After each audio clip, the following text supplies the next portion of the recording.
and Corla.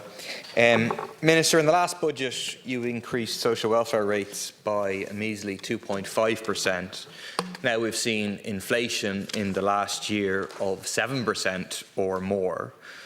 So I want to ask whether you have any intention of immediately increasing social welfare rates to at least keep pace with the spiralling cost of living, so that those who are on low fixed incomes aren't compelled to fall deeper and deeper into poverty. And thank you, Deputy, for raising this. On an ongoing basis and as part of the normal budgetary cycle, my department actively monitors key economic indicators and also takes account of research data, including that of the minimum essential standard of living from the Vincentian Partnership for Social Justice. The social impact of budget measures is also assessed using the switch model developed by the ESRI. It is through this evidence-based approach that over the past 10 years budget measures have both exceeded inflation and have also been targeted to support those most at risk of poverty. This is evident in the recent results of the survey on income and living conditions, which showed welcome reductions in the number of people at risk of poverty or deprivation. Having said that, I am very aware that, mainly due to external factors, the recent increase in consumer prices, especially the increase in fuel and other energy prices, has exceeded even the highest forecasts. In response, the Government acted early to address these challenges to help mitigate the effects of these rising costs. The Government announced a package of measures in February which will have a positive impact on the incomes of all households in our country. This package included a lump sum of €125 to all households in receipt of the fuel allowance payment, which was paid to social welfare recipients in March. This week, a further lump sum payment of €100 will be paid to those households.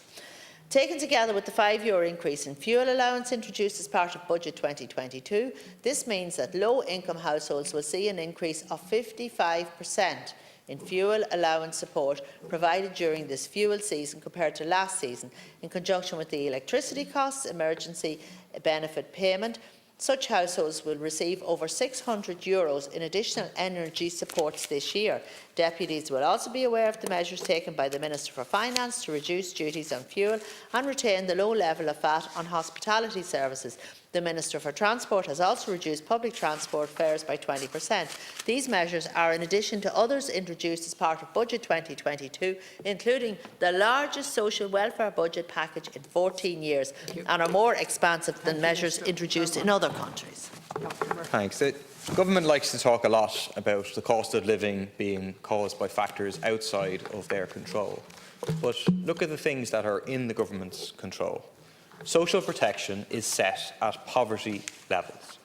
That was the case before the huge inflation we're seeing at the moment, but it means it's getting worse. It means that the crumbs that are being offered to people is simply not good enough. When their bills are soaring by literally thousands of euros, giving them a few €100 is not enough. In 2021, 19% of people unable to work due to long-standing health problems were living in consistent poverty, and that was before this year's price increases. The poverty line in 2021 was €286, when the standard rate of social welfare is only €208. You look at the cost of housing, out of control before COVID, before the invasion of Ukraine. 59% of people dependent on rent subsidies like HAP were at risk of poverty. What's the point of paying out almost €1 billion a year to landlords if that is the end result? Minister. Thank you, and thank you, Deputy. Just to say that the survey on income and living conditions, the SILC 2021, is the official poverty data for Ireland. The survey was undertaken in 2021 and refers to 2020 income. And can I just give you a few figures from it?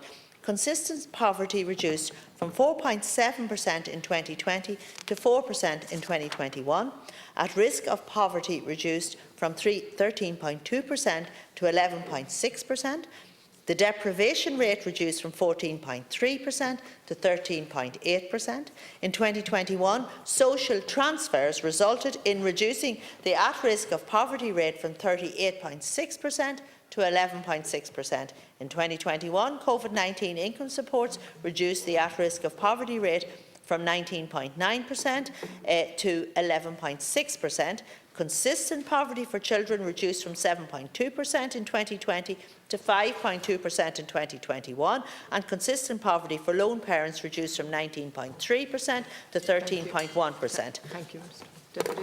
Thanks. I'll give you some other statistics from the same report. Yeah, I didn't get time. After paying their rent, 1 in 2 people living in local authority housing are at risk of poverty. Even worse for those reliant on HAP or RAS. 59% of them are at risk of poverty after paying their rent. Over 1 in 10 of the population living in enforced deprivation. Almost 1 in 2 in the population not able to afford to replace worn-out furniture. Almost 1 in 10 can't afford new clothes. Almost 1 in 10 can't afford to have family or friends over for a drink or meet for a meal once a month. And that's all before the price rises are kicking in or are affecting people. Unless the government acts now to raise the pitiful levels of social welfare payments, there is a huge crisis for those people. These are precisely the people we're talking about who are making the choice between heating or eating. It's why the Cost of Living Coalition has gotten together. It's why we're organising our first protest at 1 o'clock this Thursday outside the Dáil. We'll be the first of many to build a mass movement on the streets to force action from the government on this issue. Thank you. Deputy, can I just say that the government has taken action. We have taken considerable action, and I've listed them before: €125 lump sum payment, €100 this week, again 200 energy credit, excise reduced on fuel, public transport fares reduced by 20%, lower VAT levels has been retained in the hospitality sector, and on top of that we introduced the largest social welfare package in 14 years last October, and all of this has been done on the back of over €9.2 billion been spent on the pandemic unemployment payment over the last 2 years. And can I just say, yesterday we had record export figures. Child poverty is falling. The number at risk of poverty is falling. It shows incomes are up and inequality is down. The European Commission forecast Ireland will have the second highest growth in the EU this year. The unemployment rate is lower now than it was before the pandemic. The number of people on the live register is at its lowest point for over a decade. But we want to do more. Through my department, Minister Simon Harris, we're developing more apprenticeships, more training and education courses, because the way out of poverty is employment.